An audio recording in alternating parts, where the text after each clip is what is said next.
Hemos llegado, por fin, hemos llegado al fin del mundo, después de tantas muestras de misericordia, después de tantas oportunidades, después de Dios agotar todos los recursos habidos y por haber, después de Dios pues hacer lo que Él hace porque es su naturaleza, la naturaleza de Dios es así, Él es misericordioso, lento para la ira, grande en misericordia.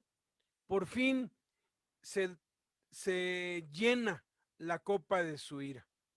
Esto pues también se llama la copa de la ira de Dios, que fue anunciada desde el Antiguo Testamento y que fue profetizada y que todo mundo conoce como el fin del mundo. Pues el fin del mundo, ya como tal, el fin del mundo está en Apocalipsis capítulo 16 y está, eh, está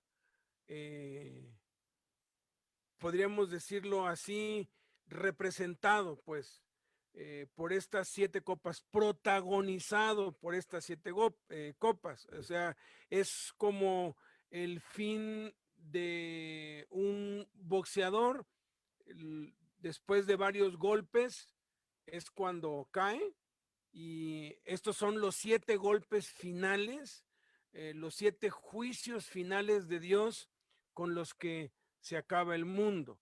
Él manda a sus ángeles ya no a anunciar el evangelio, ya no a dar otra oportunidad, ya no a advertir, ya no a instar a los hombres, ahora los manda a derramar su ira, porque son las 7 copas de la ira. En eso nos quedamos en la enseñanza pasada, que habían 7 ángeles a los cuales se les dieron 7 copas llenos de la ira de Dios. Las 7 copas de la ira de Dios son muy parecidas a las 7 trompetas, a diferencia de que las trompetas eran advertencias para el arrepentimiento y las copas son calamidades de juicio ya sin oportunidad para el arrepentimiento. Aquí sí ya no hay posibilidad, y en repetidas ocasiones se nos menciona que no se arrepintieron, que no quisieron, que blasfemaron contra Dios. Además, antes de la primera trompeta hubo un preámbulo y una preparación, y ahora, antes de la primera copa, solo está la orden del Padre desde el trono de Dios. Estas 7 copas son el vino de la ira de Dios y son las que definen el fin del mundo como tal. El fin del mundo va a ser protagonizado por estas 7 copas, y vamos a ir viendo cada copa y la vamos a ir comparando con cada trompeta porque tiene su paralelo, y, y vamos a ir viendo cómo Dios pasa de la misericordia al juicio, cómo Dios pasa de la oportunidad, ahora pasa al juicio, a la calamidad. Recuerden que esto sucede también a nivel individual, a nivel personal. A veces cuando nosotros agotamos la paciencia de Dios, la misericordia de Dios, pisoteamos la sangre de Cristo, pecamos con conocimiento de causa, entonces ya no queda más que una horrenda expectación de juicio y de hervor que ha de devorar a los adversarios. Eh, eh, eh, Esto lo vamos a ver ahorita a nivel mundial, y yo quiero que mientras lo estamos viendo, imaginemos, la Tierra ahorita está una tercera parte destrozada, ya no existe la tercera parte del mar, la tercera parte de los ríos, la tercera parte de las aguas, la tercera parte de los árboles, la tercera parte de la hierba verde. El mundo ha sido eh, partido a la mitad de la población total, desde el primer sello hasta la séptima trompeta. Ahora nada más queda la mitad de la población. Si eso fuera el día de hoy, quedarían 4.000 millones de habitantes y 4.000 millones habrían sido ya exterminados, muertos, en un periodo de entre algunos estiman que son nada más 40 días, otros dicen que son 3 años y medio. Como quiera que sea, es un tiempo muy corto para que tantas personas mueran. Pero ya está aquí el anticristo, ya surgió, ya está gobernando, ya empezó a sellar a todas las gentes, a los que se oponen, los mata, los decapita, ya su reino de terror ya está al máximo, está en el clímax. Ha llegado a un momento en donde, engañando a la gente, les hizo creer que él iba a resolver los problemas estelares y los problemas de pues la escasez de agua y lo que había pasado con el mar y cómo la tierra estaba devastada en una tercera parte. De algún modo engañó al mundo, Dios lo tuvo que ayudar como ya habíamos visto, y ya lleva 3 años y medio gobernando y la tierra está en paz y seguridad. Solamente hay un bastión, hay un país, de todos los países del mundo, hay un solo país que se opone y es el país de Israel.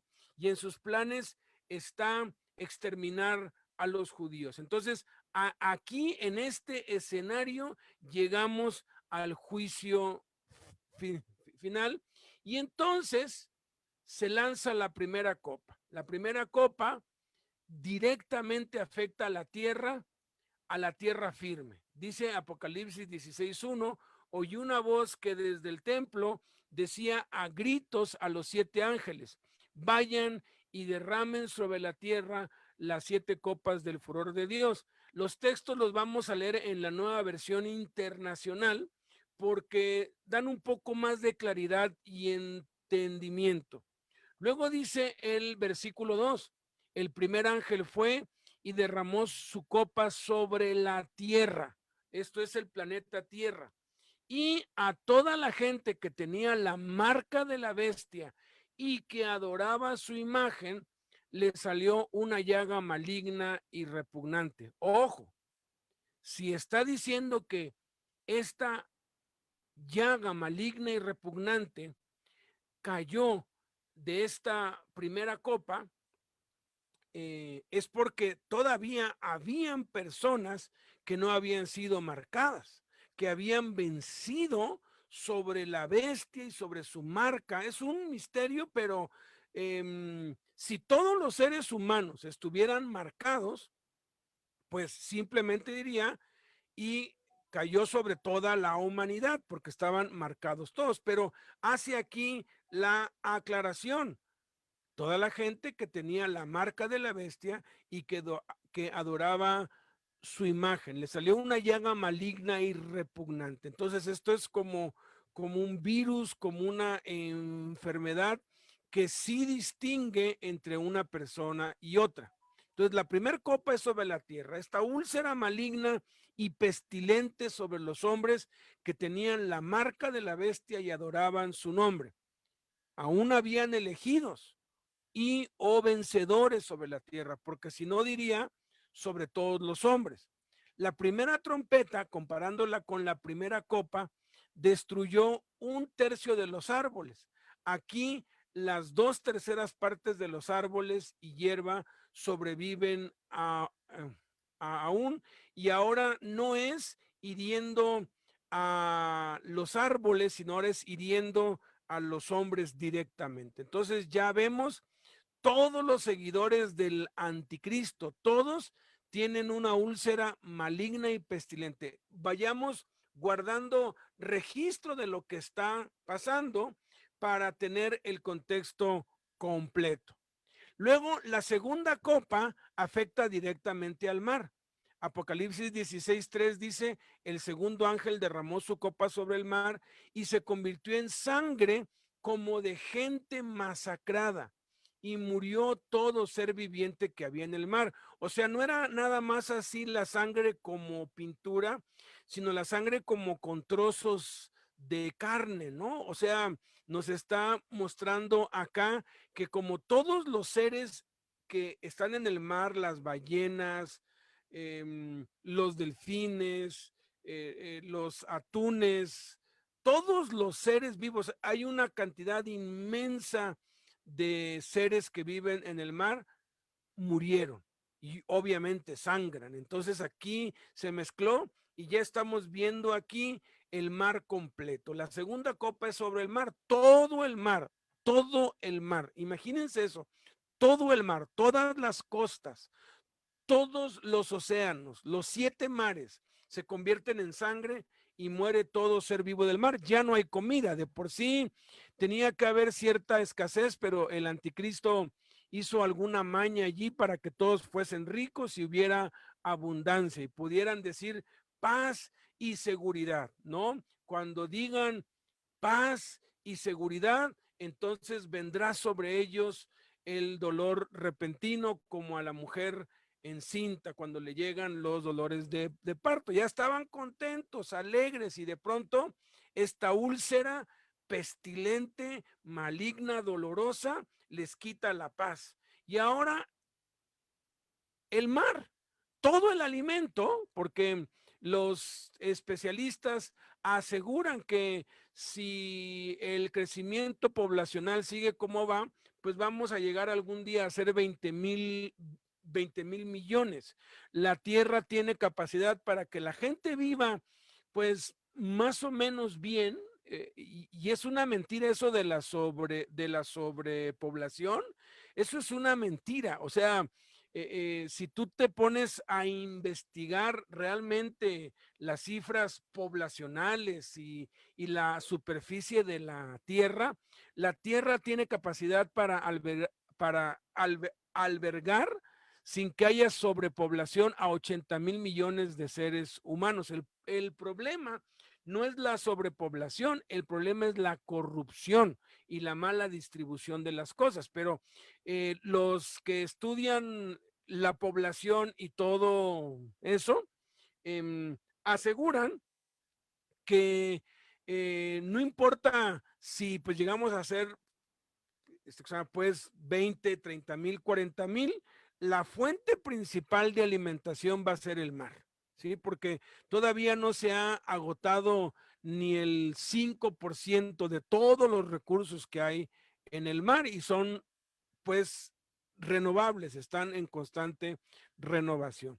La segunda trompeta convirtió una tercera parte del mar en sangre y destruyó una tercera parte de los seres marinos. La segunda copa lo convierte y destruye todo el mar. Entonces ya no hay alimentos, ya no hay fuente de donde se coma. El 80% de lo que uno hace es para comer. O sea, el alimento viene siendo prácticamente lo que mueve todo, ¿no? Entonces aquí ya la seguridad es quitada por completo. Luego viene la tercera copa, afecta directamente a los ríos y manantiales. Eso está en Apocalipsis 16 del 4 al 7. Dice Apocalipsis 16:4, el tercer ángel derramó su copa sobre los ríos y los manantiales y estos se convirtieron en sangre.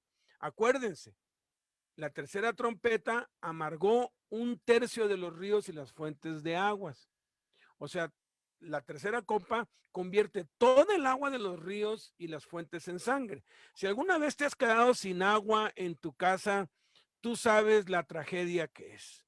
Dependemos del agua para asearnos, para limpiar los baños, para subsistir. Somos 80% agua y el cuerpo necesita agua. Podemos estar sin comer, de acuerdo a los médicos, 40 días. El cuerpo acumula alimento dentro de sí mismo para 40 días. Puede hacer un ayuno de 40 días si únicamente consume agua. De verdad que no cuesta casi nada después del quinto día se te va el hambre y hasta fuerte te sientes porque el cuerpo empieza a alimentarse de sí mismo y toma las vitaminas y los minerales y todo lo que necesita en medida perfecta. Todos los seres humanos almacenamos para 40 días, siempre y cuando consumas 3, 4 litros de agua diarios. Pero si no consumes agua, al tercer día empiezas a sufrir inanición y al cuarto o quinto día morir, a menos que sea Dios quien te ha mandado a hacer un ayuno, así como Moisés, que ayunó 40 días sin comer ni beber nada y luego se echó otros 40 días y fueron 80 días. Pero aquí estamos hablando de una humanidad que ya no cree en Dios y que ahora se queda sin lo más vital, que es el agua, lo más elemental. Vaya, podemos estar sin comida si tú quieres, pero sin agua. Entonces aquí es donde ya empieza a temblar. ¿Cuánto tiempo dura esto? ¿Cuánto tiempo? Hay mucho debate, pero la mayoría de los eruditos que equilibran las cosas estiman que cada copa dura un día, o sea, se echa una copa y ahora sí que apenas están asimilando que ya no va a haber comida cuando les cae la bronca de que ya no va a haber agua. Y están ya, pues llevan 3 días. Hay otros que se van muy allá y dicen, no, cada copa dura una semana. Y otros dicen, no, las 7 copas duran 40 días. Y bueno, no importa lo que dure. Ahora, si hablamos conservadoramente y ponemos los pies sobre la tierra, pues no debe durar mucho, porque si esto dura semanas, al no haber agua, pues la gente se va a morir de inanición, ¿no? Obviamente, pues uno tiene agua reservada en sus casas, pero cuánto te puede durar, ¿no?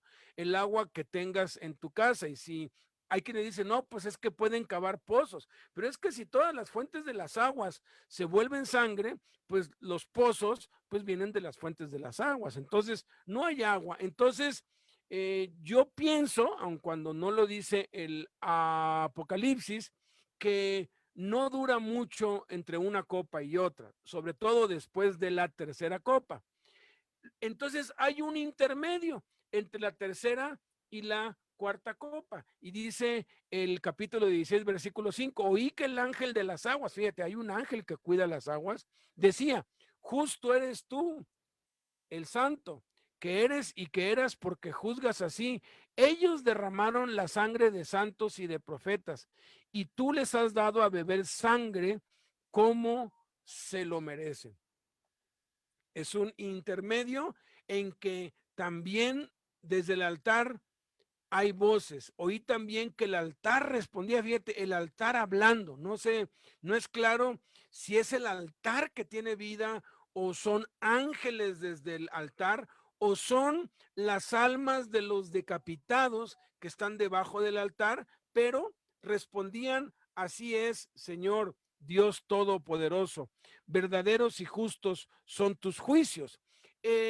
La forma en que está escrito esto en el lenguaje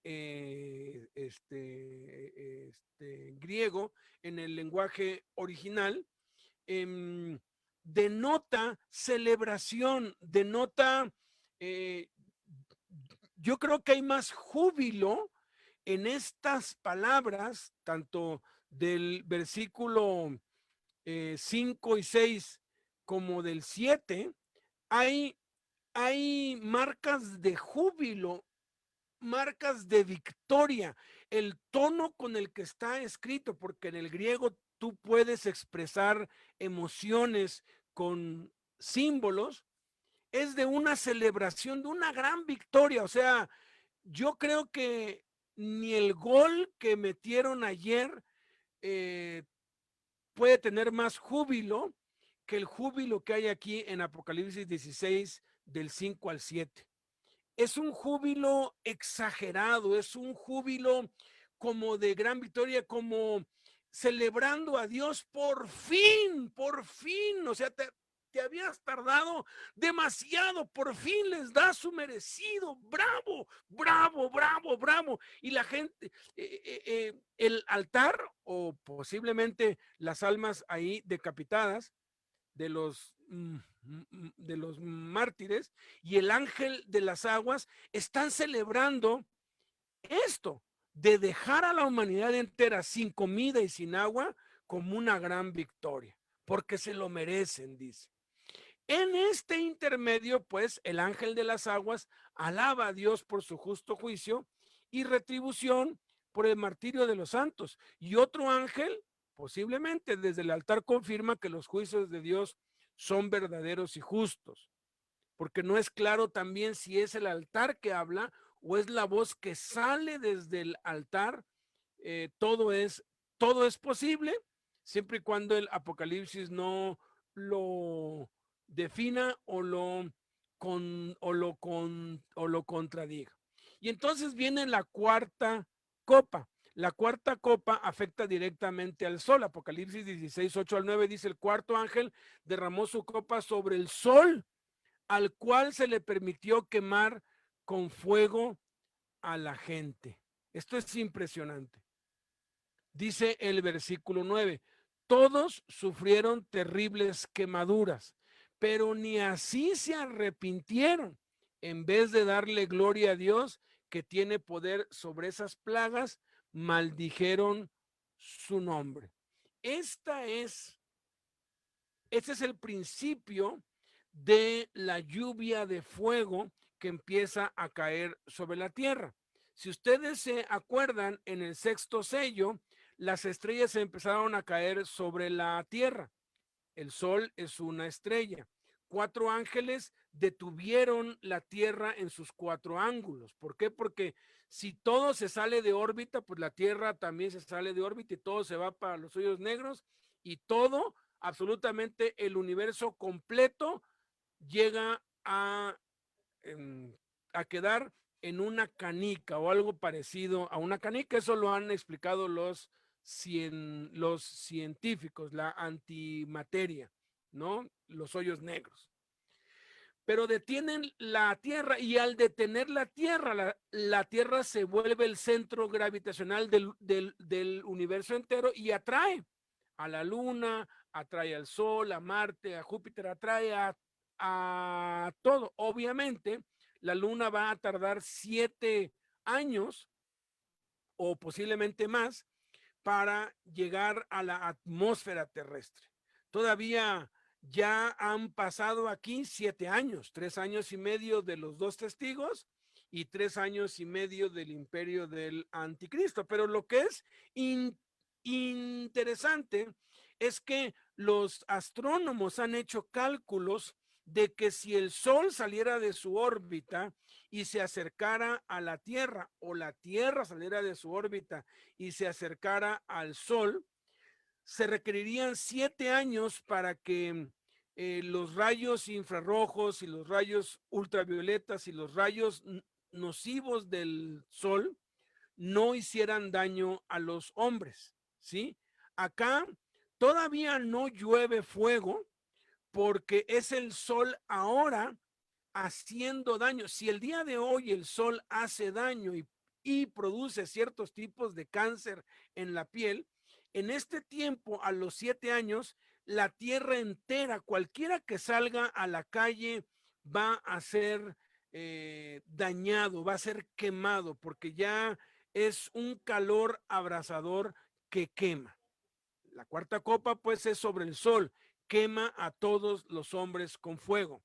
La cuarta trompeta solo hiere una tercera parte del sol y oscurece la tierra. La cuarta copa produce una especie de llovizna de fuego que quema.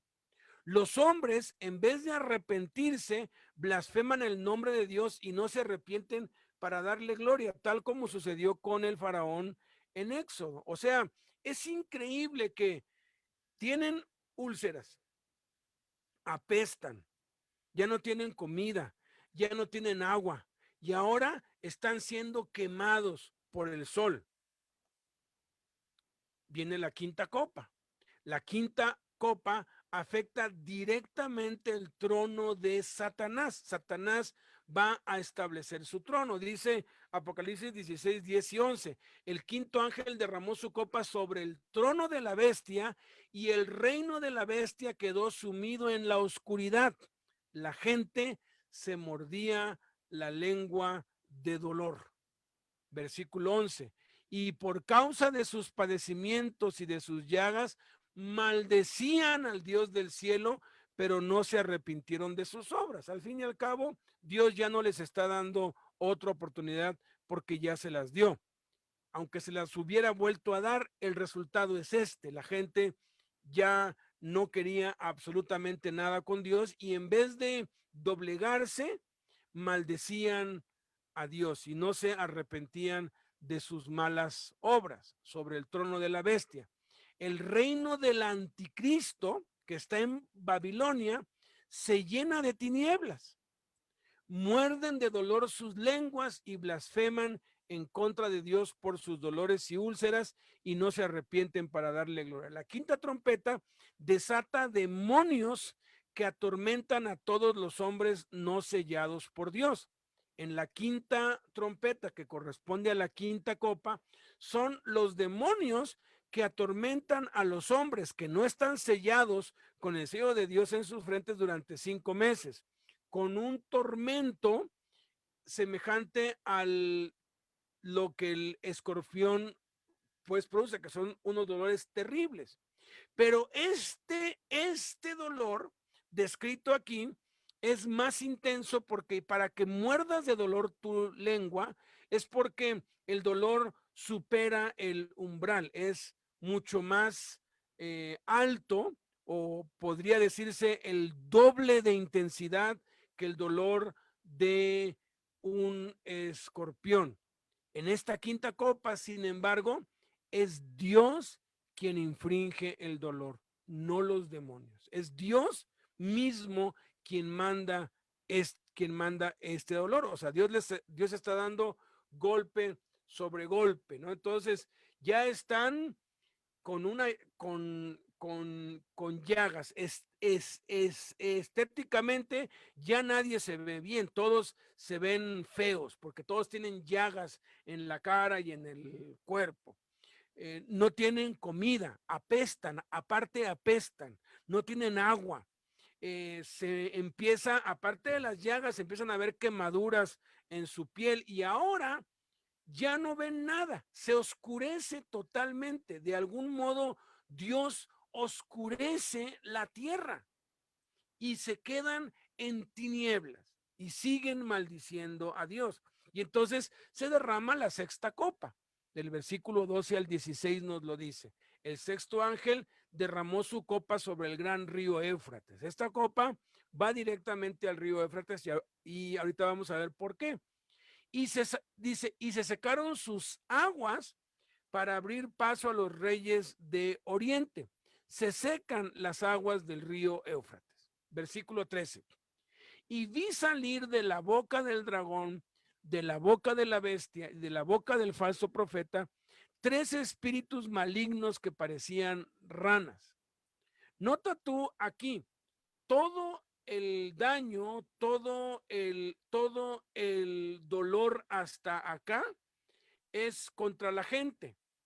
El único daño que ha sufrido Satanás, que es el dragón, la bestia, que es el anticristo, y el falso profeta, que es el aliado de la bestia y del dragón, a ellos lo único que les ha pues pasado es que están en oscuridad, ya no tienen luz natural, tienen que usar luz artificial, porque ya quedó su reino sumido en tinieblas. Y entonces, al ellos darse cuenta que el río Éufrates se seca, de sus bocas, de la boca de Satanás, de la boca de la bestia y de la boca del falso profeta, salen 3 espíritus malignos que parecían ranas. O sea, salen como si fueran ranas de sus bocas. Y dice que son espíritus de demonios que hacen señales milagrosas y que salen a reunir a los reyes del mundo entero para la batalla del gran día del Dios Todopoderoso. Estos reúnen a los ejércitos para marchar sobre el río Éufrates hasta la ciudad de Jerusalén.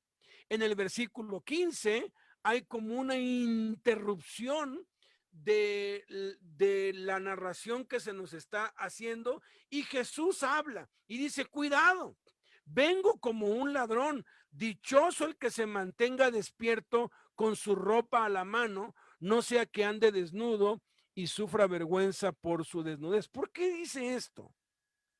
¿Por qué dice esto? La teología tradicional nos ha enseñado que cuando el anticristo reina, el Espíritu Santo ya no está aquí, Cristo ya no está aquí y ya no hay ni pueden haber creyentes en la tierra. ¿Por qué dice esto Jesús? Porque como hemos visto en el Apocalipsis, no lo podemos asegurar al 100%, pero sí es una posibilidad. Hay creyentes que han vencido al anticristo y a su marca. No nos dice si así como en Egipto las plagas caían sobre los egipcios, pero no sobre ellos. No nos dice eso. Pero aquí les está, esta advertencia va para los creyentes y les dice, vengo como un ladrón. Dichoso el que se mantenga despierto con su ropa a la mano, no sea que ande desnudo y sufra vergüenza por su desnudez. Obviamente no se lo está diciendo a los que tienen la marca de la bestia, se lo está diciendo a los que no la tienen, porque hubo muchos que sí pudieron escapar de eso. Es un misterio. Este versículo insertado acá es un misterio, pero abre una posibilidad. Y recuerden, todas las suposiciones son posibilidades que pueden ser y pueden no ser.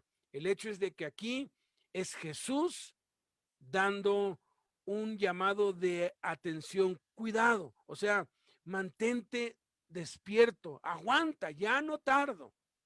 Luego dice el versículo 16, entonces los espíritus de los demonios reunieron a los reyes en el lugar que en hebreo se llama Armagedón. Vamos a ver en la siguiente enseñanza más a detalle sobre sobre este lugar llamado Armagedón, que es un valle que está enfrente de Jerusalén. Es un valle bastante grande. Se seca totalmente el río Éufrates, pues para dar paso a los reyes del oriente. Ese río llega, eh, no pasa por, pues por Israel, pero es la vía más corta y más rápida para llegar en un ejército como el que ahorita vamos a ver. Mientras que en la sexta trompeta se desatan 4 ángeles que estaban atados junto al gran río Éufrates, y estos comandan un ejército de demonios que mata una tercera parte de la humanidad no redimida. Ahora en la sexta copa el río se seca para que el anticristo prepare a la humanidad entera no redimida a pelear en la batalla de Armagedón, y todos serán destruidos por Jesús. Imagínense un ejército de pues soldados con llagas, apestosos, quemados, con hambre, con sed. De pronto el anticristo tiene algunas reservas. Algunos eruditos estiman que dada la escasez que va a haber cuando convoquen a la guerra, pues se van a enlistar, no por un sueldo, no por una gloria, se van a enlistar por pan y agua. O sea, simplemente que les den agua y que les den un pan, con eso más que suficiente. Van a dar sus vidas por la comida, porque no va a haber absolutamente nada. Y van a ser 200 millones, es el número del ejército.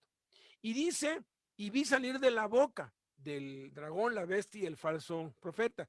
Significa que dan órdenes a demonios para reunir a los reyes de la tierra a la batalla del día final, que es en el Armagedón, que es nombre hebreo para Monte Meguido, 96 kilómetros al norte de Jerusalén, con un valle muy extenso. Es un valle muy extenso, como el valle de la Ciudad de México, pero vacío, porque allí no se da nada, no se siembra nada. Ahora sí que es un valle que se ha usado a veces para, pues, batallas entre ejércitos.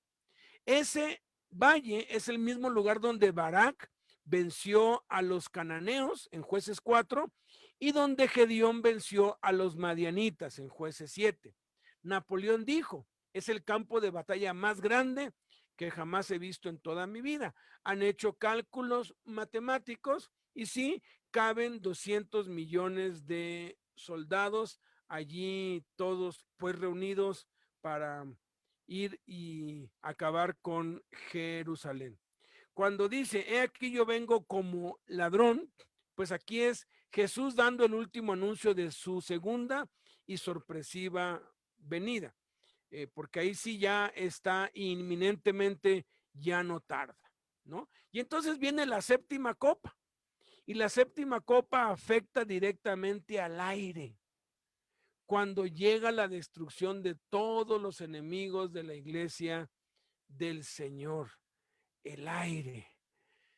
Híjoles, no hay comida, no hay agua, y ahora tienes que, ahora sí, arriesgar tu vida para comer y para, pues, beber agua, y ahora te va a costar trabajo respirar. El séptimo ángel derrama su copa en el aire y desde el trono del templo sale un vozarrón que decía, se acabó. Versículo 18. Y hubo relámpagos, estruendos, truenos y un violento terremoto. Nunca desde que el género humano existe en la tierra se había sentido un terremoto tan grande y violento. Versículo 19, la gran ciudad se partió en tres y las ciudades de las naciones se desplomaron. Dios se acordó de la gran Babilonia y le dio a beber de la copa llena del vino del furor de su castigo. 16:20, entonces huyeron todas las islas y desaparecieron las montañas. Versículo 21, del cielo cayeron sobre la gente enormes granizos de casi 40 kilos cada uno y maldecían a Dios por esta terrible plaga. Qué impresionante, qué impresionante. Se desencadenan los acontecimientos que culminarán el fin del mundo. A diferencia de la séptima trompeta, la cual viene después de un largo intermedio, la séptima copa es de efecto inmediato. Dice que una voz del templo del trono dice, hecho está. Versículo 17. Es la voz de Dios mismo porque nadie puede entrar al templo, nada más Dios está allí. Versículo 8. ¿Se acuerdan del patrón de la advertencia de Dios? Truenos, voces, relámpagos y terremoto. Ahora se invierte y todo viene de parte de Dios. Relámpagos, autoridad divina, poder de Dios. Voces, amonestaciones divinas. Truenos, conciencia divina. Temblor y terremoto, calamidad y tragedia divinas, cual no la hubo jamás desde el principio del mundo. Es la ira de Dios en su máxima expresión. La gente, obvio, 200 millones están reunidos en el valle de Armagedón, pues tienen comida, tienen agua, ¿no? Tienen, por lo menos están allí con algo. Pero ¿qué de los otros 3,800 millones o los que queden? Pues los que queden vivos pues se están escondiendo en cuevas, se están escondiendo en donde pueden. ¿Por qué? Porque no pueden ellos salir a la calle porque les quema el sol. Entonces, ¿qué es lo que Dios hace? Envía un terremoto de proporciones mundiales que hace que las montañas se desvanezcan, que las islas dejen de ser, hace que la gente salga, que la gente tenga que salir de donde está escondido por el terremoto. Algunos han de haber quedado ahora sí que atrapados en los sótanos o en las partes donde estaban escondidos en las cuevas. Y cuando salen, Dios les envía piedras desde el cielo, granizo. La palabra que se usa para granizo es la misma que se usa en la trompeta que dice granizo mezclado con fuego. Algunas otras versiones hablan de el granizo con fuego de 34 kilos. O sea, es una lluvia como de meteoritos sobre la tierra, piedras de fuego siendo arrojadas sobre la tierra. Versículo 19, Jerusalén es dividida, las ciudades de las naciones caen, o sea, todas las ciudades caen, todas son reducidas a escombros. La Torre Eiffel, la Torre Latinoamericana, el Empire State, este edificio inmenso en Dubái, todos caen. Y Dios se acuerda de Babilonia como se acordó de Sodoma para destruirlas para siempre. Versículo 20 dice que son removidas todas las islas del mar y todos los montes de la tierra son destruidos. Cada granizo, versículo 21 que cae, pesa 34 kilos y se convierte en una plaga grande y los hombres blasfeman de nuevo contra Dios. De este modo, con esta séptima copa, es incendiado todo el mundo y todas las obras que en ella hay son totalmente destruidas por el fuego. Entonces, miren, después de la séptima copa, el mundo está en tinieblas, en llamas. Todo ha sido quemado con fuego, todos son escombros, ya no hay montañas. Solo la gran ramera, sede del poder religioso, y Babilonia, sede del poder político militar, quedan de pie ante la destrucción masiva por medio del fuego de toda ciudad, pueblo y aldea y de toda vegetación y árboles. No hay agua, ni de mar, ni de ríos, no hay luz, todo es tinieblas, no hay internet, no hay wifi, no hay ni televisión, no hay absolutamente nada. Ojalá puedas ver algún día un documental sobre Hiroshima y Nagasaki y la ciudad quedó totalmente en escombros. Eran escombros, escombros, escombros, escombros, escombros. Bueno, eso es lo que va a haber. ¿Va a haber gente viva? Claro que sí, va a haber gente viva, va a haber gente que va a haber sobrevivido, gente marcada, gente no marcada, va a sobrevivir. A pesar de este panorama tan sombrío, el anticristo ha enviado a los ejércitos de los impíos hacia Jerusalén para aniquilar a los judíos, pensando que aún tiene alguna oportunidad. Obviamente, pues no lo van a seguir por su linda cara, lo están siguiendo porque no les queda de otra, o lo siguen y participan en su ejército o se mueren de hambre y de sed. Y entonces es de manera inmediata que mientras que un ejército de 200 millones marcha sobre el gran río Éufrates hacia Jerusalén, Jesucristo condena y destruye a la gran ramera. Eso lo vamos a ver dentro de 8 días. Vamos a ver por separado. Cada una de estas cosas las vamos a ver por separado porque tienen una enseñanza espiritual maravillosa. El capítulo que sigue, el capítulo 18, nos habla de la condenación de la gran ramera y cómo destruye Dios el sistema religioso. Luego viene la caída de Babilonia, cómo destruye Dios el poder del anticristo y cómo lo había construido y enquistado.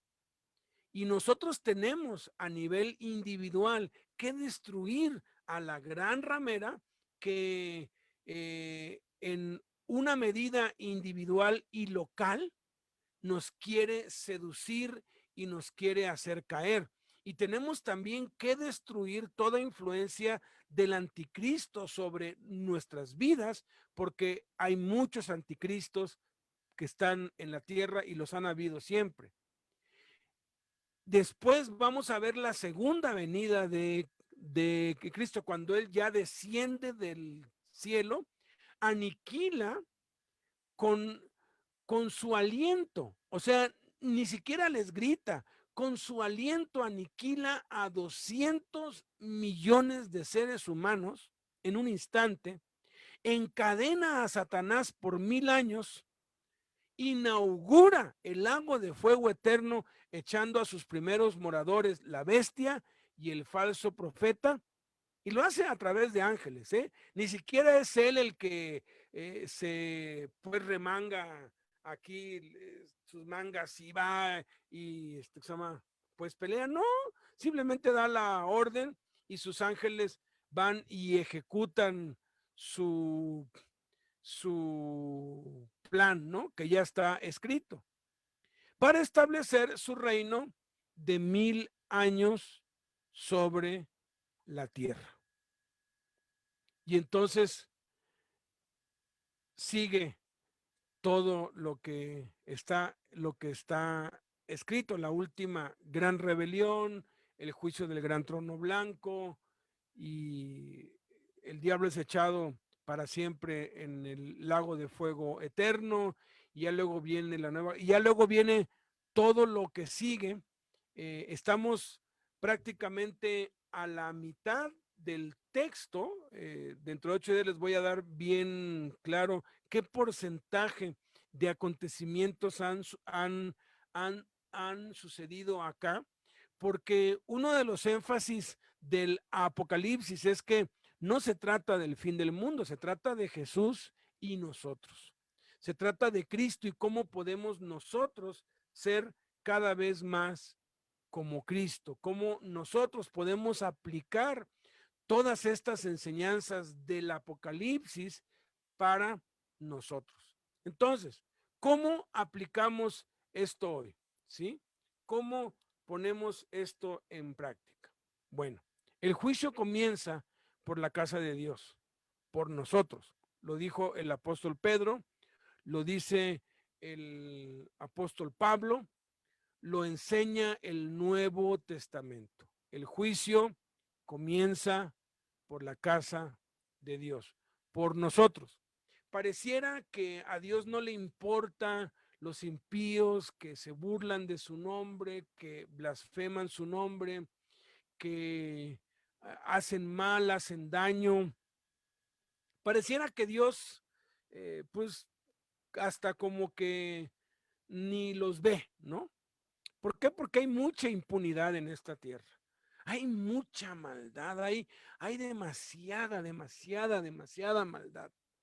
Hoy escuché una noticia desgarradora, o sea, de verdad que hasta da náuseas, hasta dónde llega la maldad del hombre. Ojalá puedan enterarse de eso. Yo la oí por el radio. Allí en aristeguinoticias.com está el documento, una investigación que la Interpol ha hecho desde el 2008, durante más de 10 años, y han detectado en todos los países del mundo un patrón de crimen, y tienen ubicadas ya 18 escuelas primarias en varios estados de la República Mexicana, donde se repite este patrón. Y lo más grave de todo es que las autoridades son las principales que estorban para que puedan llevar a juicio a los delincuentes. Explicaba esa doctora que los principales consumidores de este comercio son gente muy influyente, son gente en altos puestos del gobierno, por eso tanta oposición, pero es un tráfico de prostitución de niños de primaria. ¿Sí me está oyendo usted bien? Investígalo, chécalo. ¿Cómo me va a dar coraje? Yo no veo tele, yo no veo noticias, pero qué tristeza va a ser que una noticia de esta magnitud no haga eco y no estén todas las noticias, porque esta doctora pues dice que ella tiene miedo, que ya van a empezar las clases presenciales otra vez. Y han detectado 18 escuelas, pero estiman que hay más de 100, solamente que no tienen las pruebas. Lo que sucede en muchas escuelas primarias, tanto públicas como privadas, es que se infiltran maestros que prostituyen a los niños de entre primero y tercero de primaria en contra de su voluntad.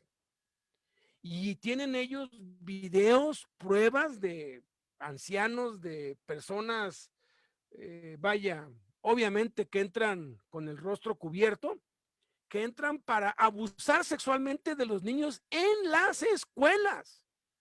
Y tienen pruebas de que sacan a niños, a niñas de primero a tercero de primaria, que son los más vulnerables, los más fáciles de silenciar, que ya y los llevan a casas en donde los prostituyen y les hacen cosas espantosas. Sí, yo cuando oía esto, yo le subí y yo dije, yo no estoy oyendo bien, o sea, no es cierto lo que mis oídos oyen, y que hay colusión entre a veces la dirección e intendencia y que son millones de dólares, porque obviamente ellos hacen esto para traficar con los niños, para vender el sexo de los niños a pervertidos, y muchos de ellos políticos y gente en muy altos puestos y rangos de poder. Y como no puede hacer nada, como la autoridad no le hace caso, pues ya se cansó esta doctora y lo hizo público. Y dice, por lo menos que los padres tengan mucho cuidado, que cuiden a sus niños, que estén pendientes, no vaya a ser que estén abusando sexualmente de uno de sus hijos. Y se cuentan por centenas, por miles en el mundo. Y uno dice, bueno, ¿y Dios por qué no hace nada? A veces uno dice, pero ¿por qué Dios no hace nada? ¿Por qué Dios no los destruye? Pues aquí está, lo acabamos de ver, los va a destruir, los va a herir con llagas, los va a hacer apestosos, les va a quitar la comida, el agua. ¿Y sabes qué? Tú y yo vamos a estar unidos a ese coro de bravo, por fin hiciste justicia.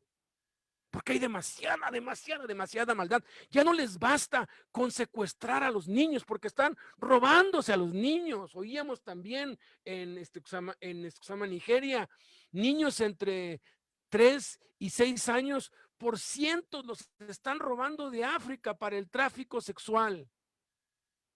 Por cientos, 300 niñas, 200 niños. ¿Por qué Dios no hace nada? Porque el juicio comienza por la casa de Dios. A esos ya les va a tocar. Y cuando les toque, que los juicios de Dios son justos y verdaderos. Y lo vamos a aplaudir, porque no es concebible tanta maldad y tanta perversidad que se ha desatado. Pero comienza por nosotros. Nosotros tantito hacemos algo y nos está dando duro con el chicote. Nos tiene agarrados del cuello y nos tiene... ¿Por qué? Porque somos sus hijos. Y el juicio comienza por nosotros. Por eso debemos ocuparnos en nuestra salvación con temor y temblor, no con miedo, sino con respeto y reverencia a Dios, que si bien es nuestro Padre y nuestro mejor amigo y quien más nos ama, precisamente porque nos ama, no va a dejar que nos desviemos del camino, no va a dejar que nos salgamos con la nuestra. Pero a los impíos los tiene reservados para el día final. Y los que se han muerto, pues a los que se han muerto les va a ir peor, porque cuando ahorita están en tormentos en el Seol y van a ser resucitados para ser echados al lago de fuego, tormento por la eternidad. Y la verdad, para la maldad y la perversidad que han hecho, les sale barato. Pero bueno, Dios es el juez. Nosotros tenemos que clamar misericordia.